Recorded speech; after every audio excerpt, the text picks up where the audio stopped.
Hello Marilène. Hello. Ravie de t'accueillir sur le podcast Story Travaux pour un nouvel épisode. En plus, je sais que tu viens de loin. Bon, t'es pas venue à Paris pour le podcast, hein, mais... Presque. presque. Mais c'est chouette en tout cas de t'accueillir ici. Est-ce que déjà tu peux commencer un peu par nous présenter ton parcours, d'où tu viens, qu'est-ce que tu as fait comme formation, etc. Ok. Peut-être dire pourquoi je suis architecte d'intérieur, enfin pourquoi j'ai voulu l'être. Donc en troisième, on m'a demandé quel est le métier que tu veux faire, la fameuse question, on bug tous. C'est clair. Et moi, je voulais être dans la mode d'abord. Sauf que ma mère m'a regardée, elle me fait, tu sais, dans la mode, il faut faire de la couture. Donc être patiente. Donc non. Et du coup, après, c'est venu naturellement faire la mode de la maison. Donc d'abord, j'ai fait une prépa artistique, donc assez standard, pour entrer dans des concours d'art. Donc j'ai fait Beaux-Arts de Marseille, après c'est spécialisé en design d'espace. Sauf que les Beaux-Arts, je sais pas si tu connais un peu, c'est un peu farfelu. Oui, je connais un petit peu, ouais. Voilà, donc j'ai fait 1 an là-bas, j'ai pas supporté. Pour moi, il me fallait de la logique, quelque chose de concret, comme des plans techniques, des choses vraiment... Sur lesquelles se rattacher. Voilà, pour moi, ça partait trop dans tous les sens. Bon, la créativité, chez moi, elle est à fond grâce à ça. Donc, avec le recul, je dis merci pour cette année, mais sur le coup, c'était pas ça. Et donc, après, j'ai fait un bachelor espace pour être d'abord décoratrice. Et quand j'ai fini mon bachelor espace, que j'ai été diplômée, designer d'espace, du coup, je me suis dit, je vais pas aller dans une agence, je sais pas vraiment quoi faire. Et je me dis, je vais faire un stage de fin d'études à New York, comme c'est mon rêve. J'ai envoyé plein de CV et au final, on m'a répondu hyper rapidement. Donc j'ai cru que c'était une arnaque parce que tellement c'était trop beau pour être vrai, je me suis dit non, c'est pas possible. Elle m'a demandé de faire un call pour me poser des questions. Au final, elle m'en a posé qu'une, c'était quel est le parcours d'un client. Donc moi, comme j'avais déjà fait, je lui ai dit exactement les étapes. Et elle m'a dit, j'ai bien aimé tes projets, tes dossiers projets, donc je suis OK pour que tu viennes en janvier. Au final, j'y suis allée. Ça s'est très bien passé. Je devais y rester de base 6 mois. Et au bout de 2 mois, elle m'a dit, pourquoi pas, après les 6 mois, faire le CDI là-bas. Sauf qu'au bout de 3 mois, il y a eu le Covid en France. Donc, il y a le consulat qui a appelé carrément tous les étrangers au téléphone pour dire vous avez les derniers avions maintenant et sinon, on ne sait pas quand on en aura d'autres. Donc, j'ai pris le dernier avion parce qu'à ce moment-là, j'avais 22 ans. Et oui, donc compliqué de se dire je ne sais pas quand est-ce que je vais revenir en France, la famille, tout ça. Donc là, c'était trop pour moi pour 22 ans. Je n'étais pas prête. Après, j'ai adoré New York, j'ai adoré travailler là-bas. Enfin, je me suis régalée. Mais à 22 ans, je n'étais pas prête à tout quitter sans date de retour. Et puis en plus, être confinée à New York. Oui. Alors, je ne sais pas si tu vis dans un tout petit appartement. Alors, je sais que c'est assez cher, la location là-bas et tout ça. Mais en fait, quand tu vis confinée, peut-être que tu vivais seule. Je ne sais pas si tu étais en coloc. Non, on avait un grand appartement dans une famille. Et du coup, ça allait. J'avais juste la petite chambre, mais j'étais seule. Enfin, ça allait. Ça aurait été possible, mais sans voir la famille, les amis... Ne pas avoir de date de retour, c'est quand même compliqué. Ouais. Ah, c'était trop... du coup, je suis revenue en plein confinement. Du coup, ouais. Mes parents, ils m'ont expliqué qu'il y avait un papier à remplir pour qu'ils viennent me chercher. Quand on est à New York et qu'on n'est pas du tout au courant de ce qui se passe en France, ça fait très bizarre que quelqu'un t'annonce qu'il y a un papier à remplir. J'imagine. Donc, ils sont venus me chercher avec le fameux papier. Et là, je me suis dit, je vais jamais trouver une entreprise en plein confinement. Enfin, c'est impossible. Et sauf que pendant mes études, j'avais déjà lancé mon auto-entreprise. D'accord. Et du coup, je me suis dit, autant la lancer vraiment à fond maintenant.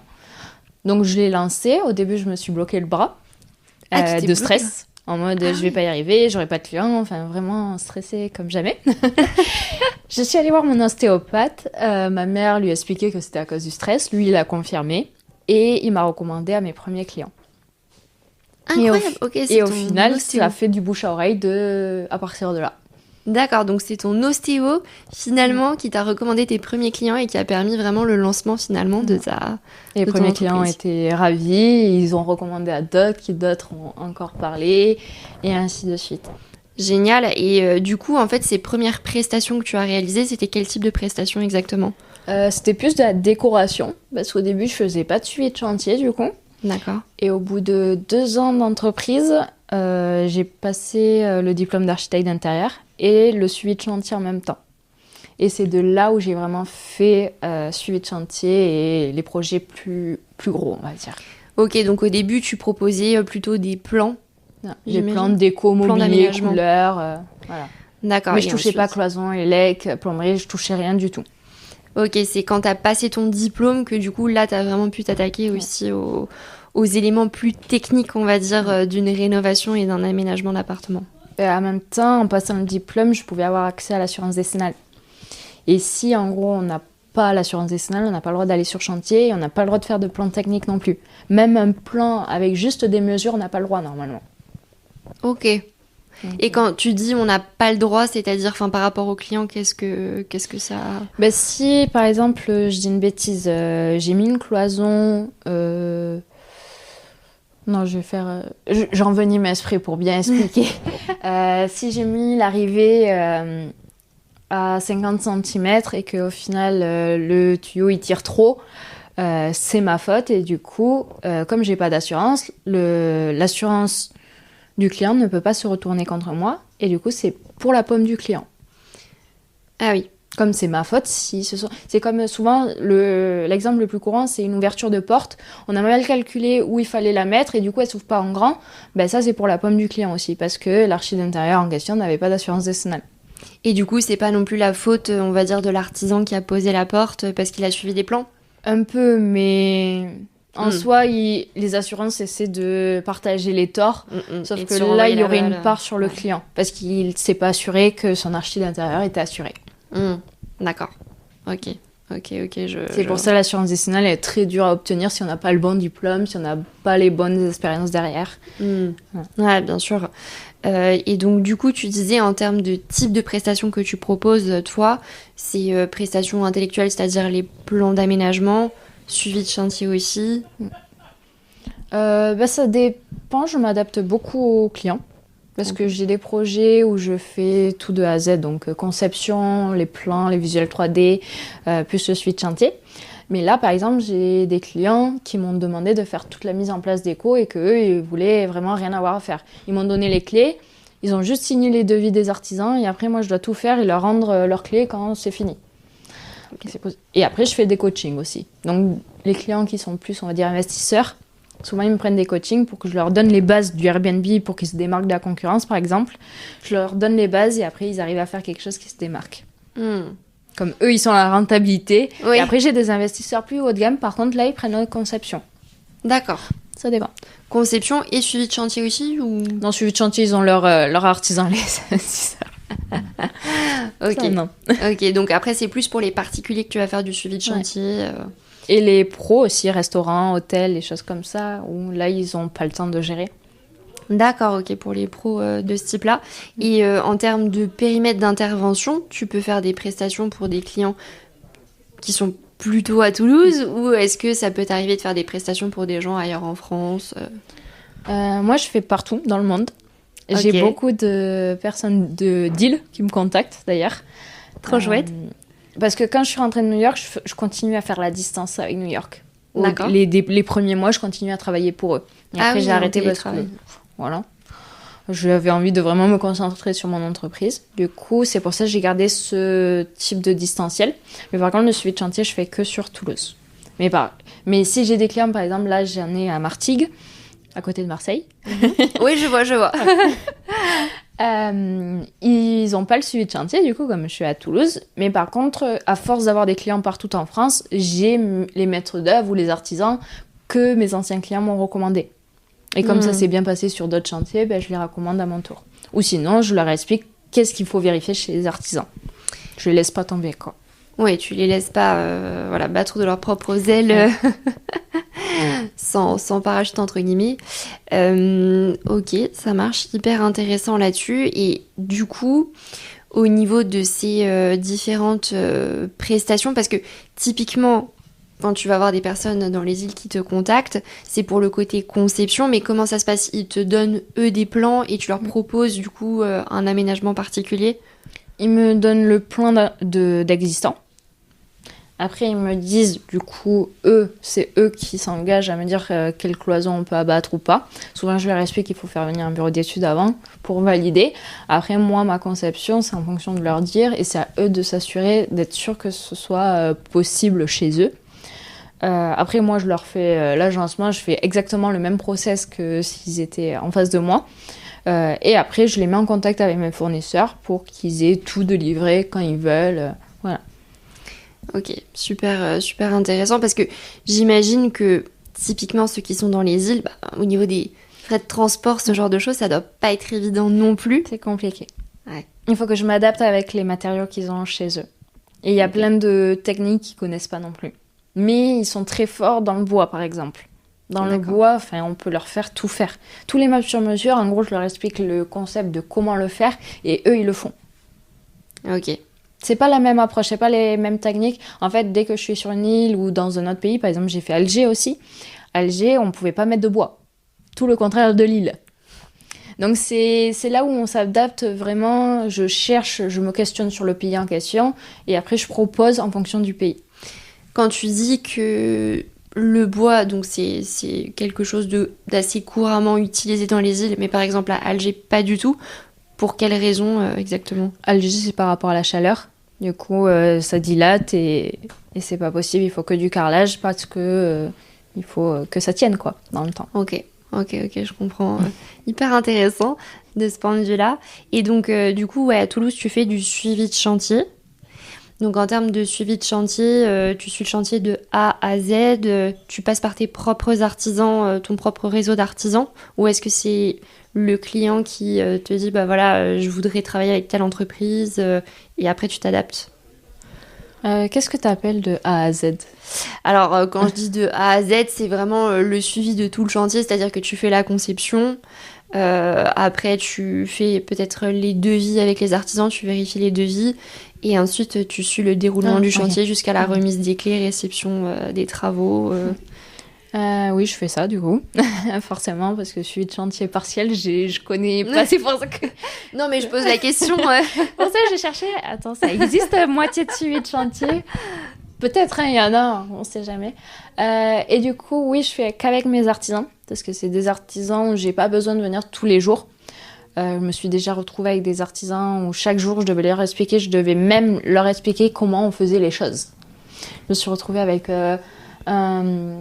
quelqu'un de second œuvre qui savait pas poser une moulure, un électricien qui savait même pas voir le rouge et le noir. Waouh. Voilà, je me suis retrouvée avec les pires cas. Et du coup, depuis, comme j'ai de plus en plus de clients, je leur dis, ok pour suivi de chantier, mais avec mes artisans, parce que du coup, j'ai pas à faire les allers-retours. En 2-2, ils m'appellent en visio si jamais ils ont quelque chose. Enfin, on s'arrange, ils sont au courant que je suis toujours là pour eux. Mais moi, ça me fait gagner un temps, mais monstre. Après, j'autorise à un artisan de mes clients, je leur dis un max, et souvent, je leur dis, si vous pouvez ne pas le prendre, c'est aussi bien. Ça t'arrangerait. Voilà. Parce que quand il y a un nouvel artisan, il faut l'intégrer dans l'équipe.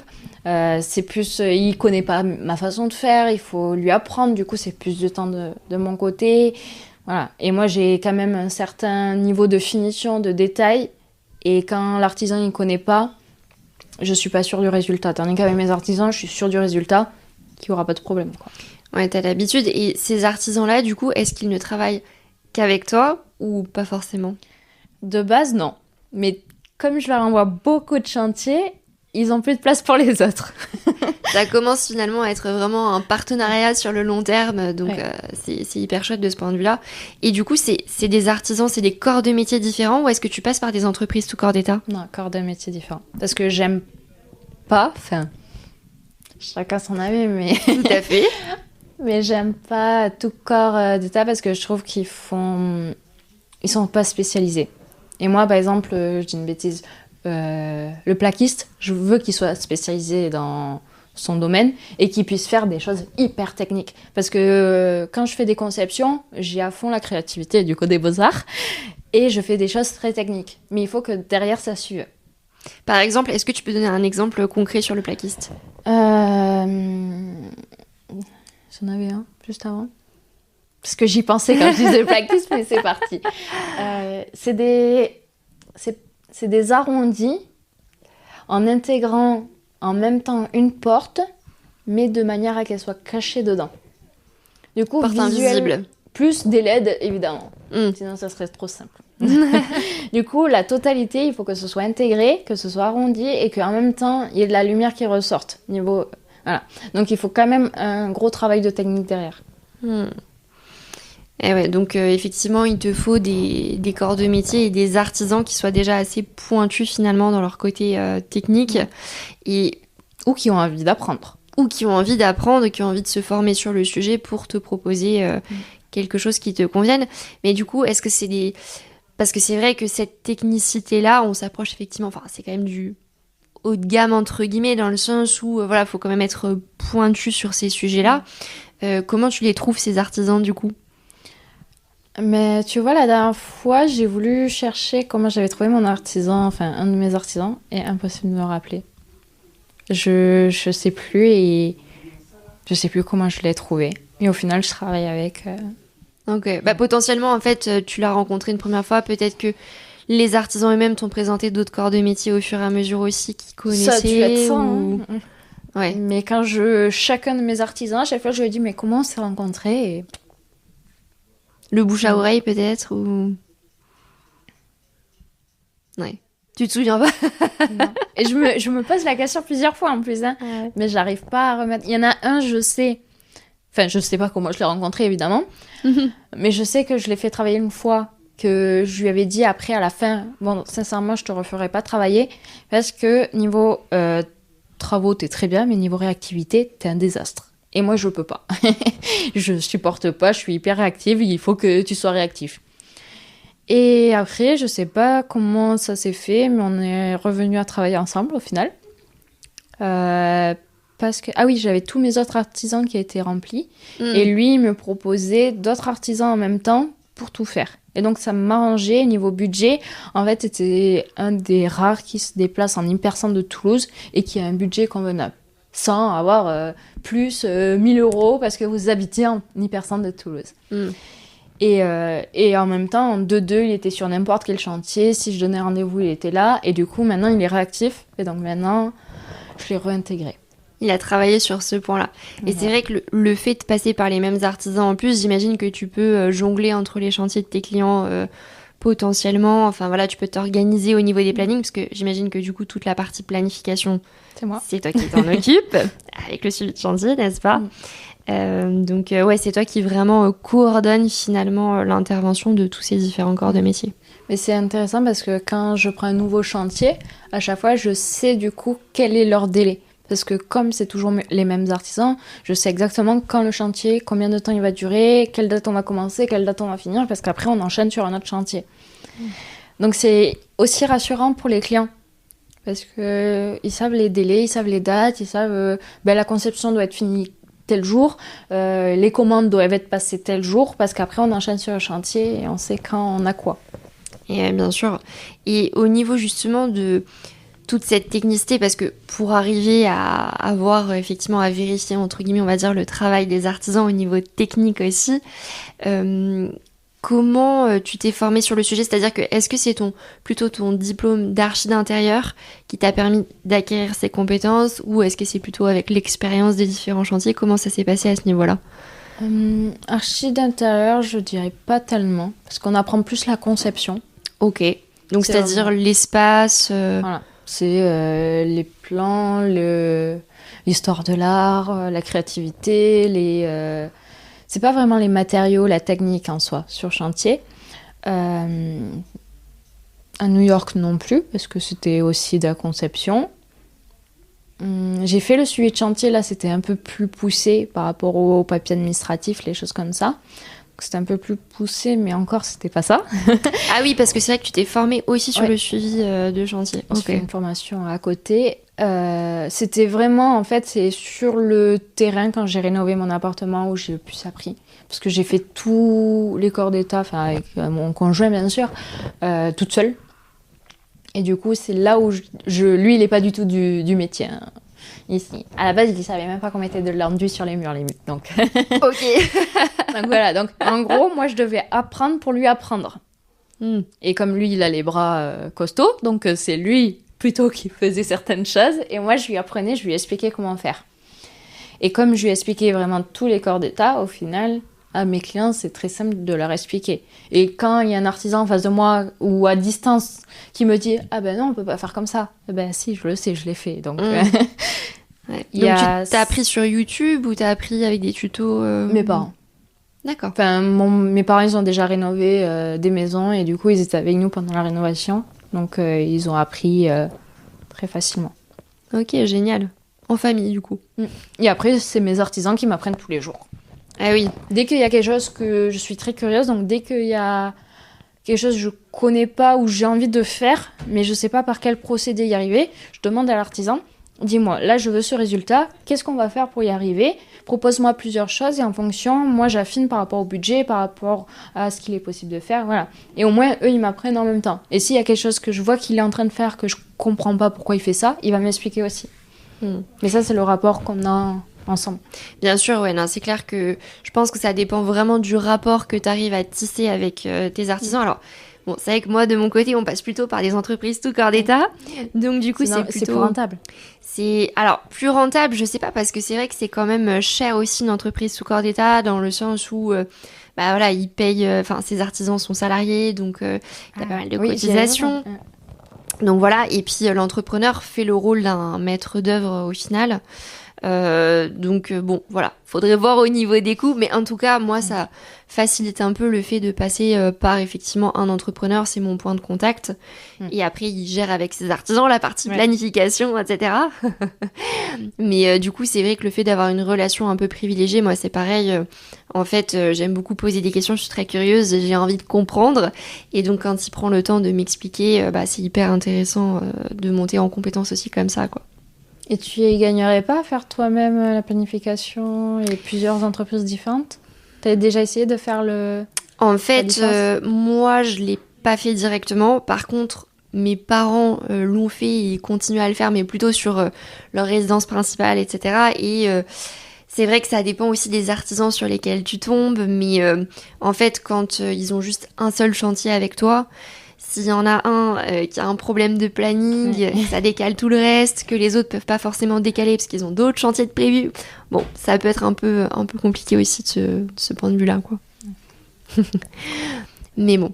Mais du coup, ouais, hyper intéressant en tout cas. Et si on revient sur ton expérience à New York, alors qui est effectivement plus côté conception, j'imagine qu'il doit y avoir des différences entre New York et la France, ce que tu as pu voir. Alors, je sais pas, ouais, peut-être en termes d'outils, peut-être en termes aussi de la manière dont on aborde les espaces, parce que typiquement, je sais qu'aux États-Unis, voilà, tout est plus grand. Donc, est-ce qu'il y a des choses que tu as apprises là-bas et que tu as réintégrées ici en France, quelles sont un peu les différences entre les deux ? Déjà, du coup, New York, c'est pas plus grand. Ok.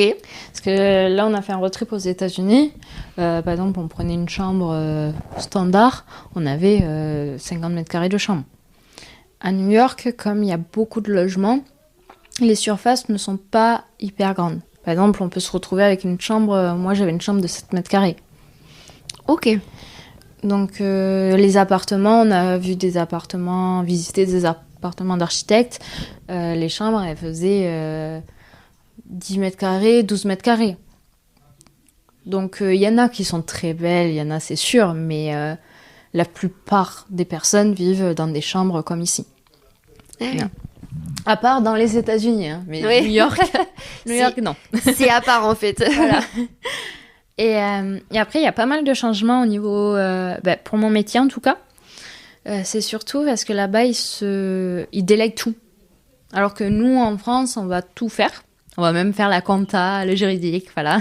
C'est vrai, on ça. va vraiment tout faire.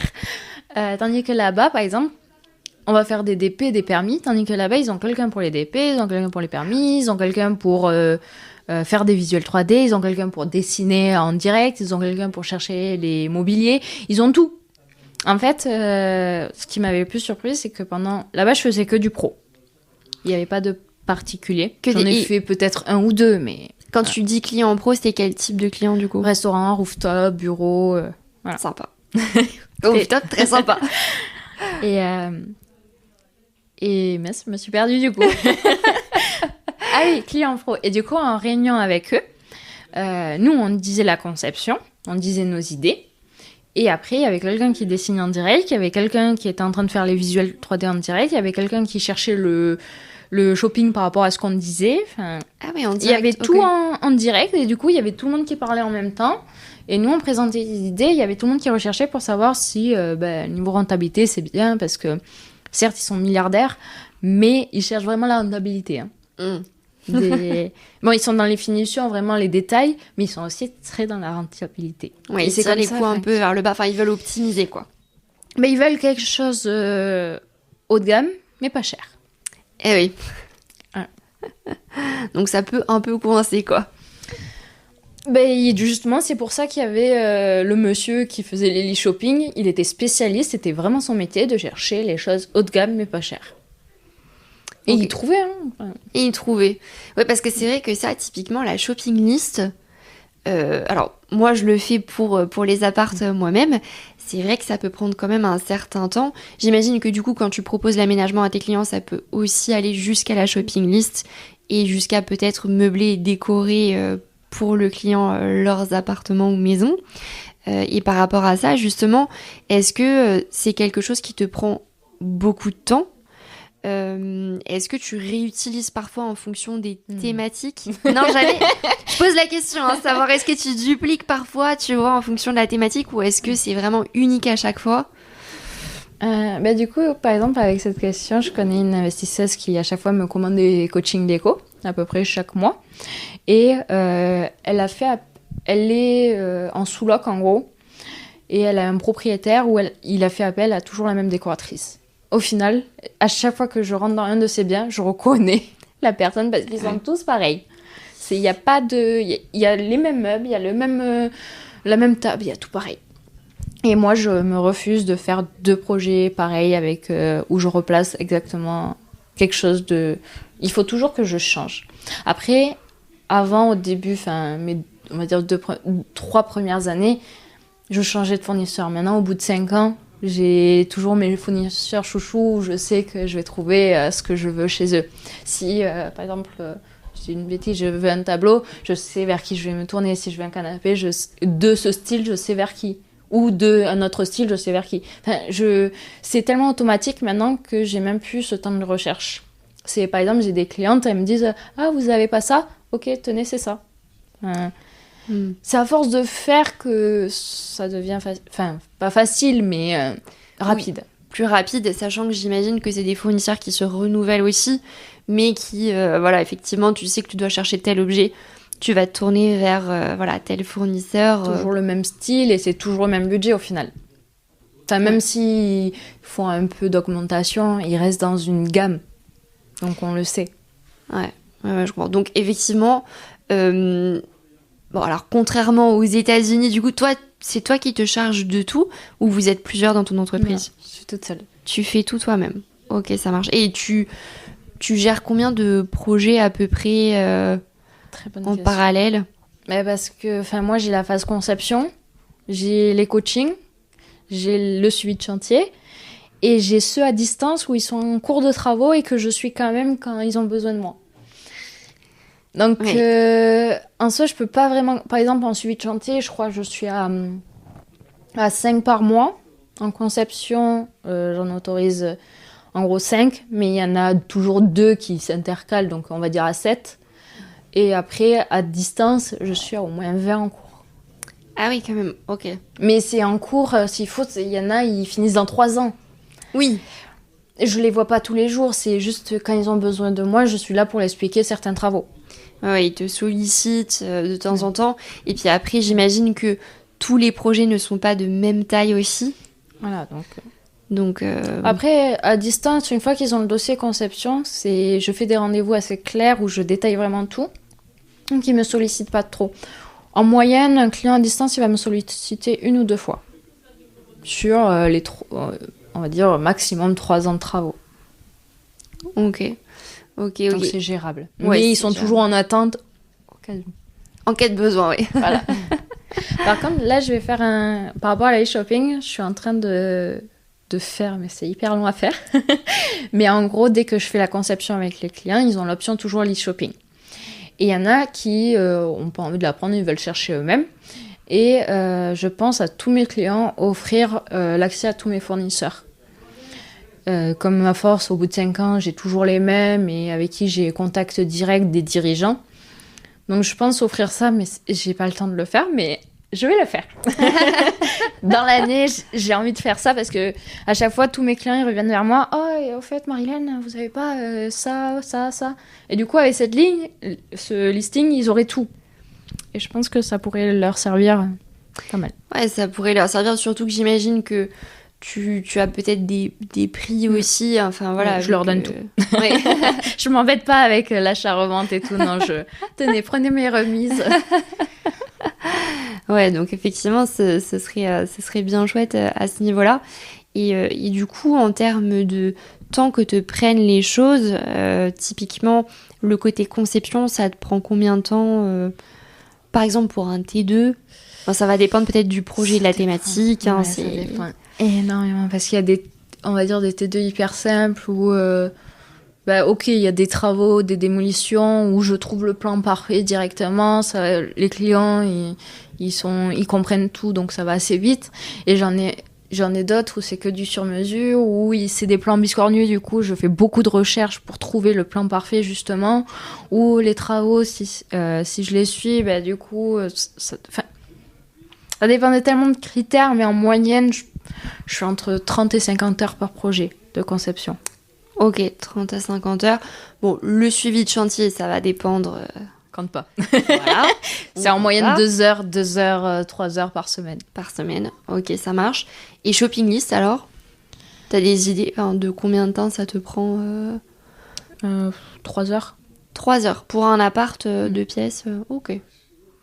Ok, mais effectivement, vu que tu connais bien aussi tes fournisseurs... Ça va direct. Parce que avant, je mettais énormément... Je détestais les shopping parce que je mettais un temps, mais atroce. Ah ouais. C'est ça, parce que moi, je sais que je mets beaucoup de temps. Et puis, alors, parfois, t'imagines quelque chose. Alors, c'est marrant, c'est un épisode que j'ai publié il y a pas longtemps où je discutais avec Oni, qui, elle, est pas mal dans le bricolage, do it yourself, etc. Et aussi décoratrice d'intérieur.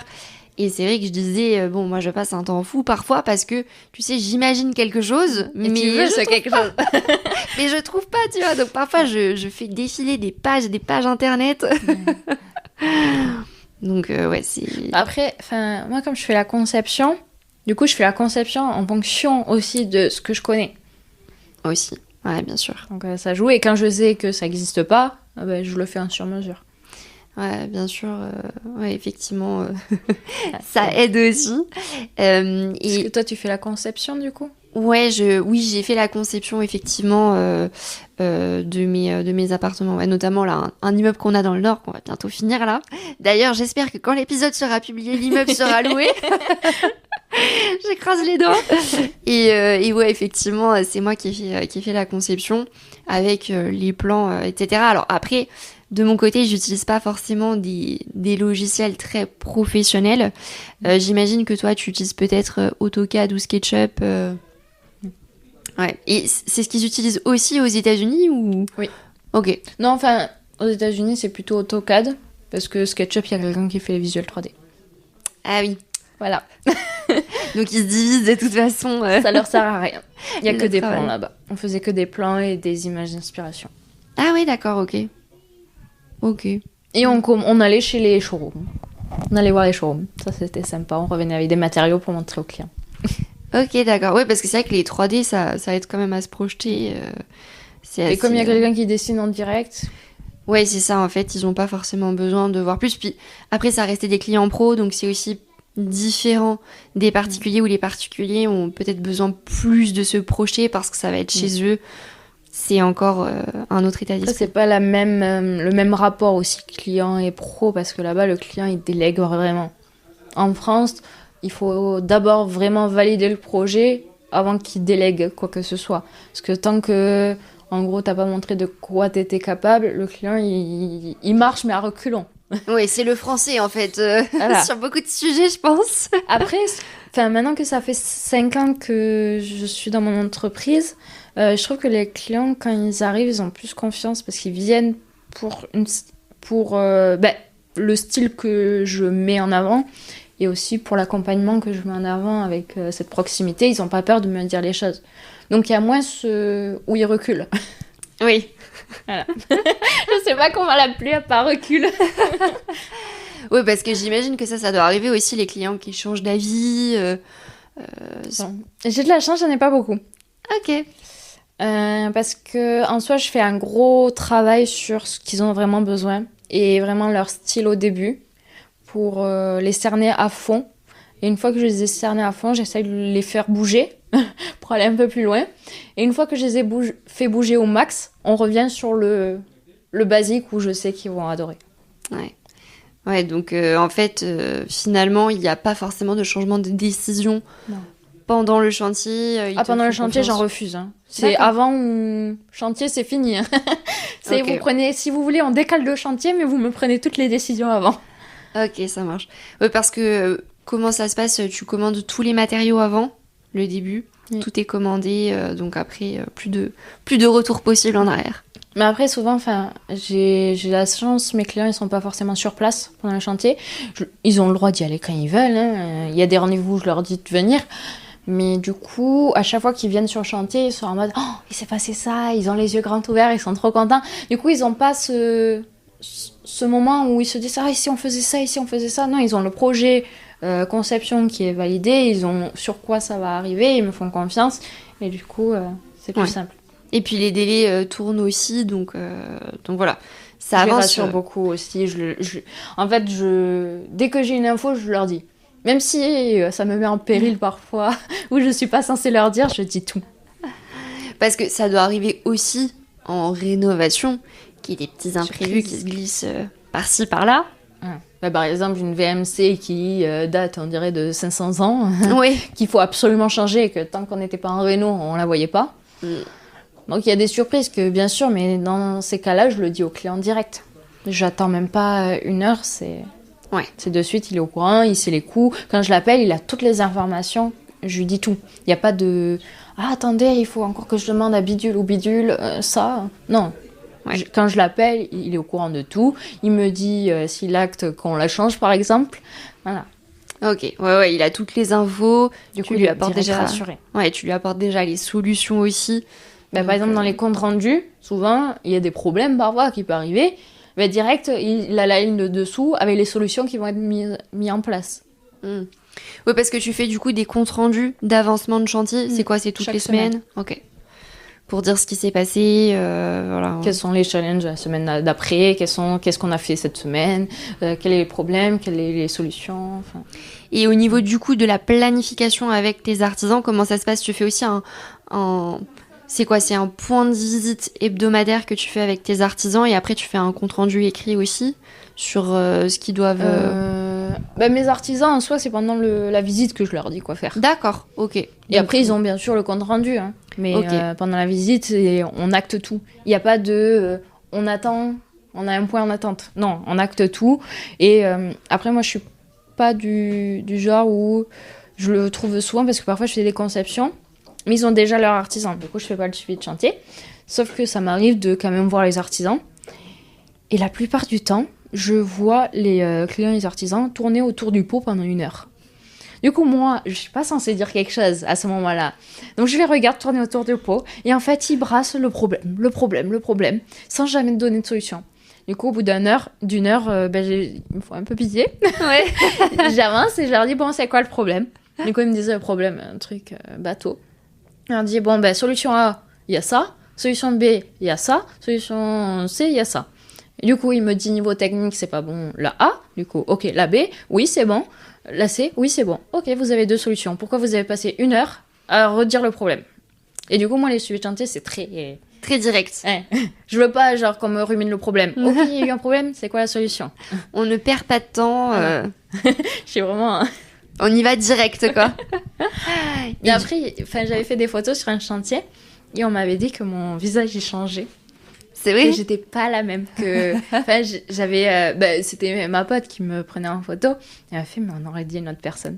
Ah oui, bah parce qu'en fait, t'es en mode, en mode pro, on avance, j'ai des objectifs à atteindre, donc ouais.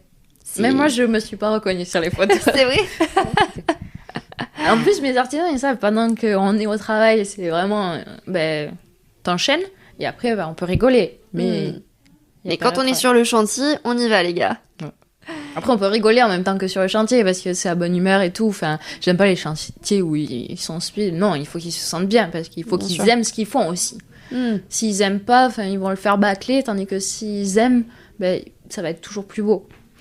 Ouais, j'imagine que ça aussi, tu dois présenter les plans 3D à tes artisans pour qu'ils puissent se projeter, savoir où on va exactement et effectivement se dire, en fait, voilà, c'est ça que le client attend, donc il faut qu'on aille dans cette direction-là, parce que c'est vrai que je pense que quand les artisans ont pas, ne visualisent pas en fait où est-ce qu'ils doivent arriver, ça va être compliqué du coup pour eux de se dire, ok, il faut faire les finitions de telle et telle manière. Après, mes artisans, par exemple, ils ont un plan chacun, propre à leur métier. Et après, ils ont un visuel 3D. Mes clients, je leur explique pourquoi j'ai fait tel ou tel choix sur les visuels 3D. Et à mes artisans, j'enlève cette explication et je leur refais un autre dossier où j'explique les travaux à faire. Ok. Étape à étape par les visuels 3D, justement. Donc, mes clients et les artisans, ils n'ont pas le même dossier. Oui, parce qu'en fait, ils n'ont pas forcément besoin des mêmes informations. L'artisan, il voit tout le pavé de texte, il va pas le lire. Oui, c'est ça. Alors ça, c'est vrai que les artisans, ils aiment pas trop. Parce que, tu sais, moi, j'aime bien faire des cahiers des charges hyper détaillés, techniques et tout ça. Mais en fait, ça les gonfle de lire ça. Du coup, je préfère qu'ils lisent quelque chose qui est direct au point, plutôt qu'ils me lisent pas mes feuilles. Donc, C'est vrai qu'ils sont un peu plus visuels, au final, d'avoir un peu l'image et puis les infos techniques à côté. Ça risque d'être plus percutant pour eux, en tout cas, que le reste, quoi. Donc, hyper intéressant de ce côté-là aussi, de voir un petit peu les façons différentes de travailler. Et par rapport au fait, justement, que tu sois aussi une femme, c'est une question que j'aime bien toujours poser, n'est-ce pas?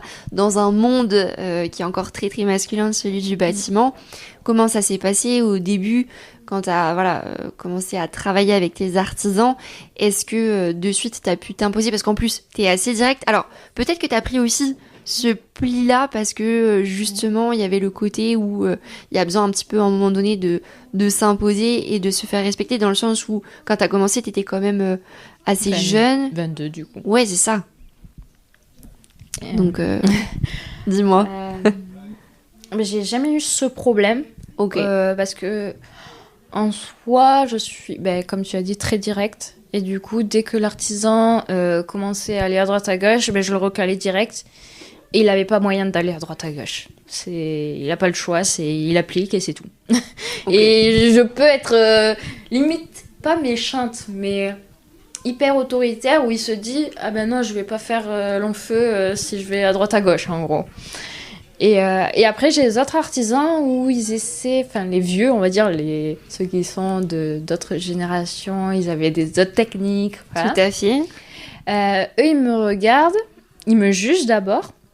Et après, une fois que je leur montre le dossier de conception, que va devenir le lieu, alors là, je peux dire n'importe quoi, ils m'écoutent dans tous les sens. Une fois qu'ils ont vu mon dossier, ils m'écoutent. Mais vraiment à la lettre.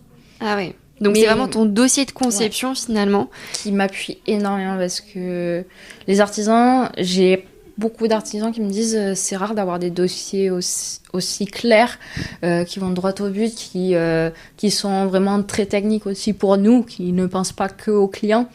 Parce que j'ai des artisans, ils m'ont sorti que certains architectes d'intérieur faisaient que des moodboards, des plans vite faits, et c'était tout. Des visuels 3D, oui, mais en gros, elles faisaient pas toute la technique qu'avait besoin un artisan. Et du coup, à chaque fois qu'ils voient mes dossiers, ils me disent limite merci, parce que ça nous aide dans le chantier, et ils n'ont même pas besoin d'être en direct avec le client, parce que les artisans, ils n'aiment pas trop être en direct avec les clients. Oui, ils préfèrent. Et du coup, comme ils ont tout de clair dans le dossier, ils n'ont même pas besoin de parler au client, et à chaque fois, ils sont là, ah ben oui, dis-nous ce que tu veux, on t'écoute. C'est génial ça. Voilà. Parce que le côté du coup technique que tu fais ressortir dans ton dossier de conception, est-ce que tu as des exemples, je sais pas, par exemple au niveau de l'électricité ou L'électricité, il y a où sont les interrupteurs, Ouais. où sont les appliques, à quelle hauteur on met l'applique, à quelle distance du mur, quelle couleur on va mettre, type de lumière, Ouais. où elle va passer, est-ce qu'il va avoir un va-et-vient ou direct, est-ce qu'il va avoir un dimmer, Ouais. tout. Tout ce genre d'informations dont ils ont besoin. Et c'est vrai qu'effectivement, si on leur fournit juste un plan 2D où on voit à peu près où se situe l'applique, en fait, voilà, ils sont pas très contents. Et c'est surtout que, en fait, quand eux, ils vont faire, franchement, il y a limite une chance sur 2 ou sur 3 que ça ne convienne pas au client ou à l'archi potentiellement parce que, en fait... il y avait autre chose qui était imaginé, un emplacement haute, peut-être que l'applique aurait dû être plus haute, plus basse, plus à droite, plus à gauche, mais si c'est pas spécifié précisément en termes de mesure, l'électricien il peut pas le deviner parce qu'il est pas dans notre tête en fait. Et surtout, moi, mes dossiers sont... Je joue beaucoup avec les détails. Du coup, si l'applique est mal positionnée, ça va tout me ficher en l'air. Donc, je suis obligée de bien lui indiquer aussi. Ouais, bien sûr, oui, en termes d'alignement, parce que quand tu fais la conception, du coup, le côté aménagement aussi, avec tous les meubles et les décorations, effectivement, l'emplacement d'un luminaire, il est hyper important, parce que, voilà, en termes d'alignement, non, mais je vois très bien ce que tu veux dire. En termes tu vois ton d'alignement... exemple derrière la tête. C'est ça. Et tu te dis, punaise, si jamais le truc il est trop à droite, à gauche, par rapport à la table de chevet ou... Ça va marche être... pas. Non, ça va être compliqué. Et le problème, c'est qu'une fois que le chantier il est fini, tu vas pas venir décaler une applique, tu vas pas venir décaler un interrupteur. Tout ça, c'est de la reprise de placo, d'enduit, de peinture. Enfin voilà, c'est... J'ai un compliqué. client pendant le suivi de chantier, il m'a fait, vous êtes sûr que... C'était quoi? C'était une applique? Non, le miroir. Les 2 miroirs vont être alignés par rapport au meuble lavabo. Parce que l'électricien, il l'avait pas mis vraiment aligné. Mais comme c'est un miroir rétroéclairé, on s'en foutait que ce soit pas aligné. Parce que, que la prise soit là ou là, en soi, il le verra pas. Comme il y a le miroir qui est aligné après. Sauf que là, le client, il était en panique, mais complet. Mais moi, je rigolais parce que je savais que ça allait être aligné. Et à chaque suivi de chantier, du coup, tous les problèmes, il les voyait pas. Il attendait juste son miroir aligné. Et à la fin du chantier, je fais... Allez voir la salle de bain. Et du coup, il était trop content. Non, bien sûr, mais c'est sûr que le niveau de finition, il est important. Tout le monde n'a pas la même sensibilité. Alors, je sais pas si c'est quelque chose, du coup, que tu constates aussi avec tes clients. J'imagine que tu dois avoir des clients qui sont hyper attentifs aux détails au niveau des finitions. D'autres, beaucoup moins. Enfin, c'est-à-dire que, bon, ça dépend peut-être, mais... Moi, les autres, ceux qui sont beaucoup moins, au final, je travaille pas avec eux. Ok.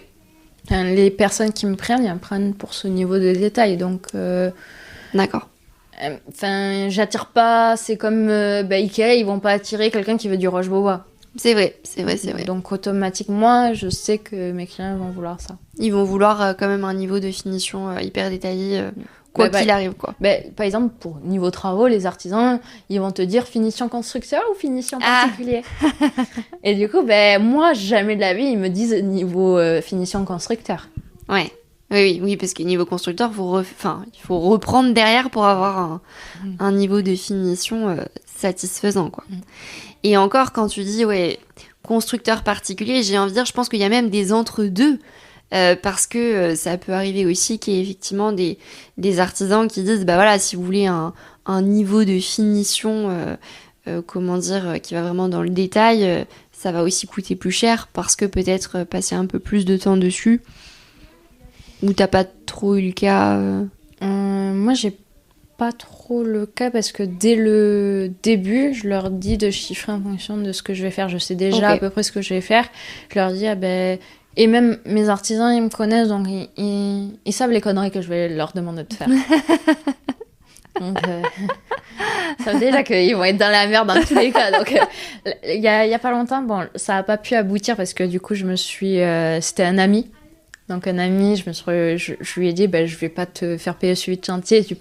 Il avait trop de temps libre pour lui dire, et en plus il est dans le métier, il est dans le bâtiment. Okay. Je dis, j'ai pas envie de te faire payer le suivi de chantier alors que tu peux très bien le faire. C'est pas mon but de vendre pour vendre. Du coup, je lui ai laissé le suivi de chantier. Donc, du coup, il n'est pas passé par mes artisans. Sauf que comme il ne passe pas par mes artisans, il y a certaines choses qui sont trop techniques pour les autres. Et là, par exemple, c'était un escalier qui était en plein d'un séjour. Parce qu'on a agrandi le séjour, du coup, l'escalier est tombé en plein milieu. Et j'ai fabriqué... Dans mes plans, hein. Imaginez plutôt. Imaginez. Voilà. Je savais que le fabriquer, ça passait pas. Imaginez, en fait, un coffrage qui, avec une bibliothèque par-dessus, donc liée au plafond, et quand tu la touches, en fait, ça déroule sur des rails, et donc tu as accès à l'escalier. Mais sauf que visuellement, tu as juste une bibliothèque avec un coffrage au milieu du salon. Ok, je vois. Et mon artisan, je lui ai expliqué la technique, je lui ai expliqué comment je pensais qu'il pouvait le réaliser. Enfin, je lui ai tout expliqué. Et du coup, il a pu chiffrer grâce à ça, parce que je lui avais expliqué, je lui ai envoyé des tutos vidéo, je lui ai envoyé, n'importe quoi pour qu'il arrive à me le reproduire avec la technique que je pensais, aux dimensions et tout. Ok. Donc ouais, toi tu vas vraiment dans le niveau détail où t'aiguilles aussi les artisans si besoin, parce que parfois... J'en ai besoin parce qu'il doit me chiffrer dans tous les cas. Je dois voir que ma conception passe dans le budget du client. Ouais, bien sûr. Donc souvent en conception, je l'appelle et je lui dis, bon, là j'ai cette idée, dis-moi à peu près une estimatif, est-ce que ça peut passer? Ou dis-moi un repli pour plan B, enfin... J'ai beaucoup de dialogue avec les artisans. Tu leur files aussi un coup de pouce entre guillemets pour leur dire bah voilà, j'ai vu que ça pouvait potentiellement se faire de telle et telle manière pour les aider un peu, les aiguiller, parce que c'est vrai que eux aussi ils ont pas forcément, enfin ça dépend, mais ils ont peut-être pas forcément le temps d'aller creuser le sujet quand c'est quelque chose qu'ils ont jamais fait du tout, qu'ils sont un peu perdus et qu'ils se disent oulala, mais je ne sais pas par quel bout prendre le côté technique. Là au moins ça permet effectivement de leur donner un peu un aiguillage. Après ils sont très bons en technique. Hein. Ouais, bah de ce que tu me dis effectivement, voilà, j'ai l'impression qu'ils sont quand même calés sur ces sujets-là. Hyper chiante. Ouais. Mais je comprends ça. je comprends tout à fait, parce que voilà, quand t'as envie d'avoir quelque chose qui ressemble à ce que tu as imaginé et que t'as envie que ce soit nickel au niveau des définitions et des détails, il faut de toute façon être derrière eux aussi, quoi. Et du coup, est-ce que tu aurais 2-3 conseils pour faire un aménagement haut de gamme tout en, tu vois, maîtrisant quand même les coûts, pour éviter non plus de s'enflammer, parce que bon, c'est vrai que dans les auditeurs, je pense qu'il y a aussi beaucoup d'investisseurs qui nous écoutent, et du coup, comme on le disait, le côté rentabilité est toujours important. Moi, déjà, je suis partisan. En fait, c'est pas parce que je vais travailler avec des gens, on va dire, fortunés, que je vais leur mettre que des mobiliers issus de musées. Enfin, oui. Pour moi, c'est un lieu à vivre. Ça doit être chaleureux. Donc, j'ai pas envie qu'ils dépensent tout leur argent là-dedans. Donc, je vais toujours compenser dans tous les cas. Donc, il y a des pièces, je vais leur expliquer que là, il faut mettre le prix. Il y en a d'autres où je vais leur dire, ah ben non, sur ça sert à rien. Okay. Par exemple, je dis une bêtise, mais des tringles, je vais leur dire, prenez des tringles Ikea, ça va très bien, parce qu'on va les cacher de toute manière. Donc si elles sont invisibles, autant prendre prenez le moins cher possible, voilà, ça va très bien. Enfin, il y a plein de choses comme ça où ça sert à rien de mettre le prix.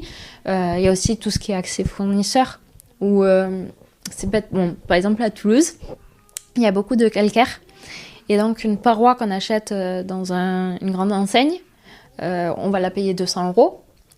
Sauf qu'au bout de 1 an, 2 ans, elle est toute blanche à cause du calcaire. Tandis que si on l'aurait acheté directement à un fournisseur spécifique, elle aurait peut-être coûté 250, mais on l'a pendant 5-10 ans. Ouais, bien sûr. Donc c'est pour ça, il y a des fois où je dis ça vaut le coup de passer par tel ou tel fournisseur, et des fois je leur dis non, là allez dans le grand commerce, mais j'ai aucun scrupule à dire ça. Moi ils me disent le budget au départ, et après je calibre où on met l'argent. Ok. Par exemple, j'ai des fournisseurs, je les adore, mais je vais leur dire, je vais dire aux clients, par exemple, ça, n'achetez pas chez ce fournisseur. Ouais, je comprends. Donc du coup, au niveau de tes conseils, ce serait effectivement, il y a des éléments, ça sert à rien en fait finalement d'aller dépenser des sommes astronomiques, parce que effectivement, si on va essayer de les masquer, ou que voilà, il y a pas forcément besoin d'aller chercher quelque chose d'hyper quali et hyper cher, comme par exemple les tringles à rideau, je vais y arriver. Et autrement dit, il y a d'autres postes et d'autres matériaux, là pour le coup ça vaut le coup de dépenser parce qu'on est sur du long terme et donc mieux vaut effectivement avoir... Surtout investisseur en plus. Ouais, surtout investisseur, mieux vaut avoir des éléments qualitatifs, que ce soit au niveau des mitigeurs, que ce soit au niveau de la paroi douche, parce qu'on sait que ça va durer et qu'avec un bon entretien, il n'y aura pas de souci, on peut le garder pendant des années et des années. Par exemple, au mitigeur, souvent, il y en a, ils prennent le noir ou laiton, les choses comme ça. Sauf qu'il y a deux grosses différences entre les mitigeurs. Il y en a où c'est juste en surface, il y en a, elles sont teintées dans la masse. Et ça fait toute la différence dans les Airbnb, parce qu'un Airbnb, les gens, ils vont toucher, ils vont peut-être gratter, je sais pas ce qu'ils vont faire. Mais ça va hyper s'abîmer si, par mégarde, on prend juste la couleur et pas teinté dans la masse. Ok, ça coûte plus cher, mais on sait pourquoi on paie plus cher aussi. Et c'est comme, par exemple, le sur-mesure, souvent on se dit c'est plus cher, mais au final, quand on le calcule bien, quand on sait comment faire, c'est pas tout le temps plus cher. Hein. Moi, souvent, je suis plus rentable en sur-mesure que pas en sur-mesure. Donc, c'est vrai. Au niveau des meubles, tu veux dire Oui. Meubles, niveau, salle de bain dressing, bibliothèque, banquette d'entrée, tout ça, c'est du sur-mesure à chaque fois dans mes projets. Parce que je suis beaucoup moins chère que si j'achetais dans le grand commerce. Ah ouais, c'est vrai, ok. Et c'est du coup, tu passes par exemple un menuisier ou... Mon artisan. Ton artisan, qui peut te faire, sur mesure. Ah ouais, intéressant. Et c'est par parce contre, que... menuisier, c'est plus cher. D'accord. Après, ton artisan va pouvoir te faire un tarif plus intéressant qu'un menuisier. Ouais. Mais c'est pas le même travail non plus. Mais ça dépend ce qu'on veut, ça dépend comment on le cache aussi. Ouais. Ça dépend dans le plan. Enfin, moi, il y a des choses où je vais pas mettre le prix, mais je vais le cacher. Donc dans le sur-mesure, il faut savoir qu'est-ce qu'on cache, qu'est-ce qu'on met en valeur, où on met les coûts. Enfin, c'est vraiment un calcul. Est-ce que tu as un exemple de, par exemple, je l'ai en tête, mais l'expliquer là. on pourra mettre une image dans la newsletter pour illustrer le point. En gros, une bibliothèque, si on l'a fait en MDF, Paint, c'est beaucoup moins cher que si on l'a fait en bois et que c'est des commodes qu'on a achetées toutes faites. Bien sûr. Donc juste avec des planches qu'on recoupe, qu'on calcule les pertes pour jouer avec les pertes. C'est jouer avec les pertes pour autre chose, un autre... pour la bibliothèque elle-même même. D'accord, ok. Ah oui, du coup de réutiliser, réutiliser les morceaux. Ouais. Donc en fait c'est un calcul d'anticipation, c'est vraiment au niveau de la conception que tout va se jouer encore une fois, quoi. Ok, bah écoute... Très, très inspirant, très intéressant. J'aurais une dernière question pour toi. Enfin, deux dernières en fait. La première, est-ce que tu aurais une anecdote sur les travaux à nous raconter, quelque chose, tu vois, une galère ou quelque chose qui serait arrivé, tu vois, une surprise rénovation qui n'était pas du tout prévue. Ça peut être n'importe quoi. J'ai galère et j'ai surprise. Ok, vas-y. on peut raconter les deux. Je vais commencer par surprise parce que galère, elle est vraiment horrible. Ok. Surprise, c'est du coup dans mon propre appartement, quand je venais de commencer vraiment les rénovations. C'est un appartement des années 70. Et du coup, les portes avant, elles étaient en fer à l'intérieur coulées dans le béton. Ok. Et du coup, moi qui avais fait mon planning, évidemment, je m'étais dit une porte en 2-2, c'est enlevé. Et là, j'avais planifié d'enlever toutes les portes de l'appartement, limite. Ça a été une galère. Horrible. Mais bon, on a réussi, on a utilisé tous les outils du monde. On a réussi, mais... Oui, tu t'attendais pas à ce que ce soit mais aussi... années 70, je sais très bien maintenant que les portes, elles sont coriaces. C'est pas les portes d'aujourd'hui, quoi. Voilà. Et une galère, ça a été quand je faisais pas de suivi de chantier, sauf que c'était un restaurant et j'étais pas censée faire le suivi de chantier à ce moment-là. Je savais déjà le faire, mais je le faisais pas officiellement. Il y avait un premier maître d'œuvre, ok. Puis le premier maître d'œuvre a disparu. Il y en a eu un deuxième. Sauf qu'à un moment, avec le deuxième, il y a le premier qui a réapparu, mais pas pour les mêmes corps d'état. Donc il y avait deux maîtres d'œuvre avec des corps d'état différents, avec des artisans différents. Enfin, waouh, compliqué. Et au bout d'un moment, il y a eu 0 maître d'œuvre. Je suis descendue parce que c'était un restaurant à l'étage. Je suis descendue, j'ai vu quelqu'un qui faisait du carrelage. Je lui ai fait, vous faites quoi ? Il me fait, je sais pas. Et je lui fais, mais vous savez pour qui vous travaillez? Non. Oh là là. Ok. Donc je remonte, je vois le propriétaire, enfin mon client.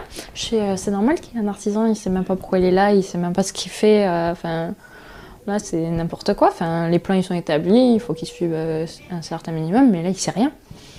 Du coup il descend. Et là ça a valdingué dans tous les sens, mais dans tous les sens.